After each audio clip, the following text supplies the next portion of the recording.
আগামীকাল ভোর 8:30টার দিকে বাংলাদেশ টপন গ্যাংয়ের সদস্যদের দেখা যায় কালাহারির কোনো একটা জায়গায় তিনমুখী সংঘর্ষে জড়িয়ে পড়ে। সেখানে দেখা যায় বিডি টপন গ্যাং লিডার রাত ভাই প্রথমেই বাংলা ইউনিটি গ্যাংয়ের এক সদস্যের হাতে মারা খেয়ে চাঁদের দেশে চলে যায়। সেখানে বাংলাদেশ টপন গ্যাংয়ের বিপরীতে বাংলা ইউনিটি গ্যাংয়ের সাথে সাথে এনইএস গ্যাংয়ের সদস্যরাও ত্রিমুখী সংঘর্ষে জড়িয়ে যায়।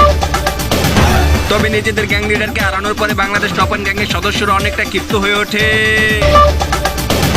তখনই টপন মেহেদী অনেকটা রাগান্বিত এনএস গ্যাংয়ের উপরে ডাবল স্নাইপার দিয়ে হামলা করে দেয়।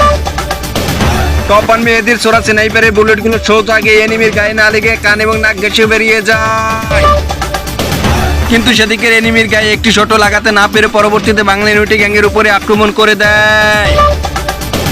তবে বাংলা ইউনিটি গ্যাংয়ের সেই সদস্য উল্টো তাদের উপরে গ্রেনেড দিয়ে কাউন্টার অ্যাটাক করে দেয়। অবশেষে টপন শুভ রূপে পাগলা শুভর ধৈর্যের বাঁধ ভেঙে গেলে তিনি সকল প্ল্যান পরিকল্পনা বাদ দিয়ে সোজা গিয়ে এনিমির উপরে হ্রাস করে দেয়।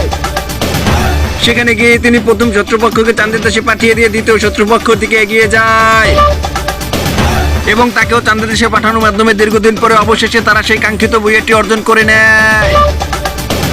তাদের এই বুয়ের মাধ্যমে তাদের ভক্তরা আরো কিছুদিন পাকনা কথা বলার সুযোগ পেয়ে যায়। প্রতিদিন এমন গরম গরম খবর পেতে ফলো এবং সাবস্ক্রাইব করে আমাদের পাশে থাকুন।